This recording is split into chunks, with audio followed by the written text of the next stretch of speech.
1. So a couple of years ago, I took over a restaurant in the center of the capital city of our country with a couple of friends. We're 3 associates and 1 chef cook. This restaurant was mainly a tourist trap for the past decennia, and was also known to cater to big groups from either companies, business dinners, and tourist agencies where they would just serve some decent slop in a historical setting for a fixed menu price. One concept was to bring this establishment back to the locals, the neighborhood, and the lovers of traditional food and drinks. So we tried a soft opening and limit ourselves to 30 customers per evening, but the previous owner hadn't even communicated towards his customers that the restaurant would be taken over, nor had he closed the online reservation system, to which we didn't have any access. So we get constantly flooded with requests for big groups between 20 to 50 persons even, and here our story begins. As we just started, we tried to please most people and cater to what was possible. One day, I got a phone call off some white collar, already quite condescending on the telephone, as I probably am just a lowly server on the phone, with a request to come with over 20 persons in 2 days' time. I told him politely over the phone that I couldn't make the decision to take his reservation on my own, but that he could send us an email with the request, and we'd talk it over with the chef and my associates to see if we could cater to them. He didn't like this one bit and told me he couldn't wait that long for an answer. I immediately assumed he probably forgot to make a reservation for such a big group on time, and that he failed his responsibility and now tries to push it off on me. Like I always say, sounds like a you problem, not a me problem. But I didn't say that to him. Instead, I assured him he would get an answer on his email in the day itself. No, it's not acceptable. I need an answer right now. My patience was fast running out with his disrespectful fat neck, so I politely answered, "To my understanding, you need an answer immediately." "Yes," with a clear sound of superiority, thinking he had won. "Okay, sir. If you need an answer immediately, it will be very simple. That answer will be no." Cue the sound of crickets for a couple of seconds. So what email address can I send the request?" We got his request by email, and he got an answer within 2 minutes. "We're sorry, but we can't accept your request to cater to your group. Kind regards," signed the restaurant. 2. Worked as a supervisor for a blood bank many years ago. We would travel to set up local blood drives in various towns and locations. Went to a community center about an hour away and found out their HVAC system was broken. It was supposed to be a hot day, somewhere in the mid-90s. FDA regulates the blood donation and collection industry. They have strict rules in place. One of them is that the temperature in the collection area at a blood drive cannot exceed a certain amount. This is to prevent bacteria growth in the blood collection process, and to prevent donors from having a bad reaction during and after donation, fainting, vomiting, etc. I called our manager, Jess, and said, "Hey, there's no AC in this building and it's already getting close to the cutoff temp. I think we should cancel and reschedule." "Absolutely not. Jess thinks we're just trying to get a day off work." Like we didn't already load all the equipment up and drive out here to waste our time, but whatever. She gets in her car and drives out to the site. She then takes a QC thermometer, which was already out of range by the time she got there, and places it on a window where a fan was blowing. After a minute or so, the temp drops just below the threshold. "It's fine. Set up the rest of the sign and continue with the blood drive." While the temp needs to be taken in the collection area, not on the other side of the building by a window. "The temp is fine. You all need to stay here and do your job." She gets in her car and leaves. Okay, let's do the blood drive then. She's the boss. After each unit of blood is collected, I quarantine the units and fill out the proper paperwork per SOP guidelines. We get back to the blood bank that evening, and I hand off the coolers of quarantined blood to the lab. They ask me if I really quarantined an entire blood drive, and I say yep. So they document and incinerate each unit of blood. A 10-hour workday with travel expenses, medical equipment, staff, etc. all thrown out the window. Not to mention wasting the time of all the people that donated. The next day, the site director calls me into her office, I assume to chew my butt out. She was actually confused and wondered if something happened at the blood drive that caused every unit to be quarantined. I told her the reason, and about Jess. Not sure how the conversation went afterwards, but unfortunately, she was able to keep her job for a few weeks before being fired. Don't make a set of rules if you don't expect people to follow them. 3. When I was in college, I had a job at a barbecue restaurant chain that was famous for sports and ribs. Worked occasionally as an opener in the kitchen running the line. During summer months, I loved opening shifts so I could have evenings free to hang out with friends. One morning, I opened and proceeded to cook the lunch rush, which wasn't abnormal at all. Lots of burgers and chicken sandwiches. We had a policy that lunch had to hit the table within 15 minutes so people could come in and sit down. I get it, they were trying to get more people in the doors. The problem is people were ordering half-pound burgers well done. Getting a well-done half-pound burger patty with zero pink in the middle is tough to do in 10 or 12 minutes without charring the outside on a gas broiler. To help, I would often flip a small cast iron skillet over and dome the burger to help hold heat in without squishing or squeezing the burger. Once the general manager saw that and freaked out. I showed him the skillet was clean and not squishing or touching the patty. He also said, "Don't do that anymore. Let it cook." As you can probably guess, next up was slow tickets and around 15 to 20 minute cook times for well-done burgers. He lost it and told me to figure it out. I explained I couldn't alter physics. Can it change the laws of physics? And let me use the skillet trick, but again it was no. I did the only thing I could at that point. Squeeze the burger to flatten it out with the flipper and literally press the juice out and get rid of the pink. I knew it was total crap, but that's all I had to work with. All was going to schedule until he saw what I had to do to make it work. He said, "Don't squeeze them anymore." I looked at him and said, "Would you please show me how to do this your way within the time guidelines?" He stepped up and failed miserably to my delight. After that, he continued to press, and the well-done burgers were always late. He was such an a-hole that I would literally cheat with the skillet whenever I could. Worked great until I got caught again. He screamed to take the skillet off and never use it again or he'd write me up. I said, "Okay," looked him dead in the eyes and squished the juice out of the burger. He lost it. Completely lost it to the point of a screaming meltdown. He told me to go clock out and that I was suspended without pay for 2 weeks. Little did he know that I was growing serious amounts of weed at the time, and this was back when it was worth more than $4,000 a pound. I spent the next 2 weeks living a life of luxury. I went fishing every day, got an amazing suntan, went to the bars each night, rode my motorcycle, and spent time with my friends, ate at other restaurants, and generally enjoyed the whole experience. When I returned to work, one of the other managers told me the general manager was in a really bad mood again. I was like, what now?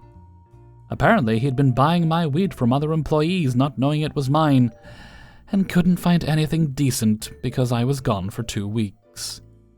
I never did tell him the weed came from me or offer any to him.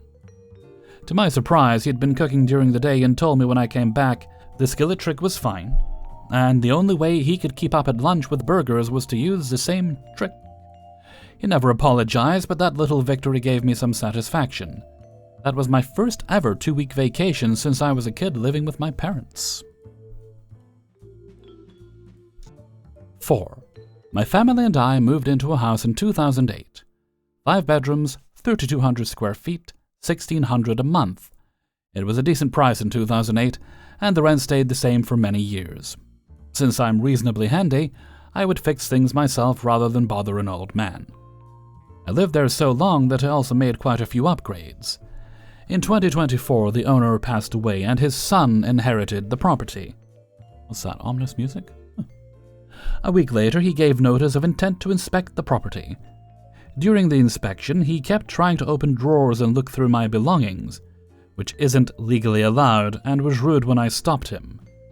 As he left, he handed me a notice that my rent was increasing to $4,000 monthly, about $1,000 over market value. I would have paid higher rent if it had been reasonable, but I wasn't paying that much. My month-to-month lease was worded to require 3 months' notice to raise the rent. I pointed out this fact, then gave him notice that I would be moving out at the end of that 3 months. A few days later, I was served with an eviction notice. Ah, a mature man, I see. The month-to-month lease also required 3 months' notice to evict me without cause, so he tried evicting me with cause. He claimed I had made unauthorized modifications to the house and cited the back door with the dog door installed. I still had the original door in the garage and the previous owner's permission, so it was neither unauthorized nor a modification. Regardless, the judge decided I needed to move out within 30 days, or he would grant the eviction. What a tosser. Additionally, he explicitly ordered that all modifications be restored to the original. This is where the malicious compliance comes in, and I'm sure you already see where this is going. All the smart house additions I made were removed. The tool shed in the backyard was removed, the pond was filled in, closet organizers were torn out, garage organizers were removed. The updated appliances were replaced with basic models. Every update I made was removed, and then I moved out. He sued me for removing everything. His lawyer cited a law that says any changes to the property become part of the property, and it's illegal to remove them when vacating the property. However, my lawyer pointed out the order from the previous judge stating all modifications must be restored to the original. I provided receipts of all the things I had removed, proving I had added them and was required to remove them. I won the case, and he had to pay my legal fees. A few months later, I got a call from his sister. Some of my mail had not been forwarded, and she wanted to ensure I got it. We had a short conversation about the entire ordeal. She told me the house was actually inherited by 4 siblings. Her brother had lied to everyone. First, he had raised the rent, knowing I would move out. He already had a deal to sell the house to one of those big rental companies.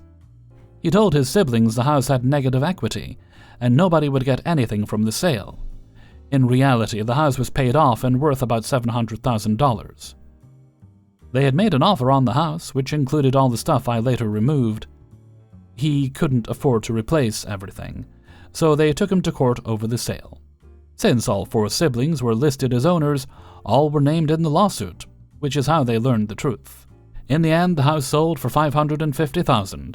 In exchange for not pressing fraud charges against him, his 3 siblings split the proceeds and he got nothing. To answer a few questions people had in the original post. Question: how did everything happen so fast after the landlord died? I guess my wording wasn't clear. I don't actually know when he died. I only talked to the guy once or twice a year. This all started about a week after I was notified of his death on February of 2024. I moved out in early June. We went to court over the removals in September, and I spoke with his sister in December. Everything I posted happened over the span of nearly a year. Question: why did I rent for 17 years instead of buying a house? Well, somebody has money. I moved into the house during my divorce in 2008. Buying a house during a divorce is not easy. I chose this house because it was large enough for me and 3 kids and close to their schools. By the time they moved out, I was set in my ways. I planned to buy another place at some point, but was in no rush. Question: how did his siblings not know what he was up to? I don't know. Everything involving me was my first-hand experience. Everything that happened after that was second-hand information I got from his sister. I can't confirm what she told me. I can only share what she said. Question: why did I do so many upgrades in my rental? I wasn't tearing out walls or replacing floors. Everything I did was reversible and done to make my life easier. Also, my landlord was retired, never raised the rent, and always gave permission. Even though I was renting, it was my home. Help Fraser's note is someone who has also been renting. I can confirm that is the attitude that many people have. Question: why did the judge only give me 30 days to move out? The eviction process didn't happen overnight. I thought this was obvious, but some people seemed confused. From the point that I gave him 3 months' notice to seeing a judge, nearly 2 months had passed. There is a timed process that had to be followed. Question: how did I remove everything so quickly? None of the stuff was difficult to remove. The pond was not a small lake. It was a small 300-gallon hole in the backyard with a few goldfish and plants. It took us about 3 hours to drain and fill it in. The shed was sold to someone who took it away on a flatbed. Organizers were modular, appliances are simple to replace. The most time-consuming was replacing all the smart plugs with standard outlets and smart bulbs with regular bulbs. Question: how are we supposed to believe you had all those receipts? Someone's disorganized. I've been self-employed for 29 years. I keep every receipt because Uncle Sam doesn't mess around when it comes time for an audit. Most receipts come to my email, but I also have a portable receipt scanner for everything else. Hellfreezer's note, just a little advice to everybody out there. I am also very cautious with my receipts. I tend to print out a PDF, save the email confirmation, and take a screen cap, and then I back everything up to an external drive. So I have multiple copies of everything, and that's a very smart thing to do. And finally, question: how would anyone believe the house had negative equity? Again, I can't speak for them, but I can share a personal anecdote. My mother died in 2022. When settling her estate, we discovered that she had a reverse mortgage. Essentially, a company loaned her money with no mortgage payments. In return, they had to be paid back if she died or tried to sell the house. The house wasn't worth enough to pay them off, so we let them take it. Reverse mortgages are prevalent and often predatory. I don't know if he told them this, but it's not far-fetched to believe a house has negative equity. 5. I got a job as a security guard after leaving the army, because I wasn't qualified to do much else, and I hadn't decided if I was going to college yet or not. The company refused to pay very much, so they had high turnover. Because of the turnover, they had small raises built in at 90 days, 6 months, and a year as an incentive to stay on. I needed a job, and until I had it together, this would do. So I showed up and worked. My 1-year anniversary rolls around, and I don't see my 50 cents an hour raise in my paycheck, but something more like 35 cents, so I called the boss. My 3- and 6-month raises had been delivered with no issues, so I was surprised my 1-year anniversary hadn't shown up. Supposedly, they wanted to give all employees a raise, so they did. And yes, I got a small raise along with all other guards, a few hundred of us. It was something like 35 cents an hour for each of us. Okay, fine. But what about my promised 50 cents an hour? As far as I was concerned, this 35 cents an hour was something you initiated, after promising me more, so this is a bonus. When I called the manager, I was told I wasn't going to get a raise for my 1-year raise because you just got a raise. No one gets 2 raises at once. If your raise isn't enough, quit. In other words, they were trying to claim a 35 cent an hour raise for every employee somehow was overriding the fact that I was owed an additional 50 cent an hour longevity raise. I'm sure there were others caught up like that. Fine. They want to give me 35 cents an hour of a raise and tell me that is equal to the 85 cents an hour? I'll find something better. I spent the next week calling in sick and showing up late while job hunting. Called the office at the end of my last day and told them I was done, and they could find someone else, giving them no notice at all. Panic mode ensued. Everyone else was at 40 hours for the week, and they hated paying overtime. One of the salaried managers had to cover for me. They told me to quit, so I did. I'm a teacher now, near retirement.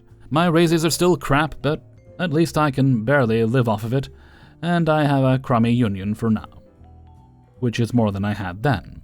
A few more cents an hour and they could have kept me as a wage slave. Crazy that I would even consider it now, looking back on it. At least I enjoy my job today, as crazy as the kids are. Hey everybody, Hellfreezer here, and thank you very much for listening to Revenge's Ice Cream 419. Big thanks to everyone who allowed me to use their stories. If you'd be so good as to hit the like button before you leave and consider subscribing, I'd appreciate that.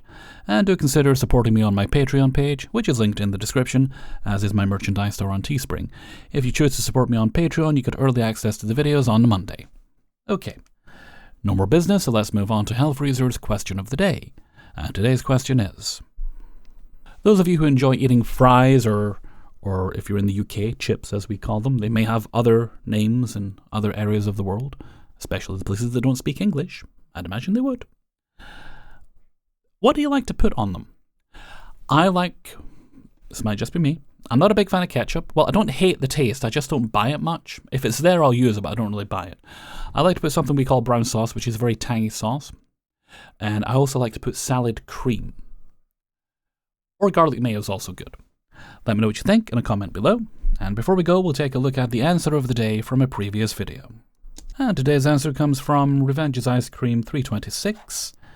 And the question was, moments you realized you had all the power in an engagement with an employer. Today's answer comes from Maris. Fingers crossed I will have my moment this fall. I was wrongfully terminated for my disability, epilepsy. They tried to play it off as laying me off because there's not enough work when I have proof there was. They had been harassing me since I had disclosed my diagnosis to them last October, and it kept escalating and escalating.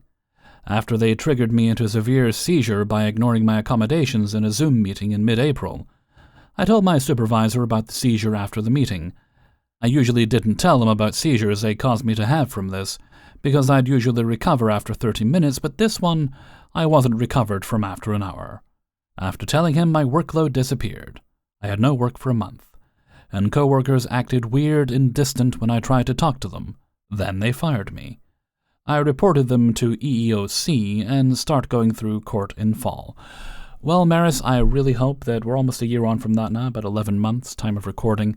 I hope that worked out for you, and you nailed them to the wall. In the legal manner, of course.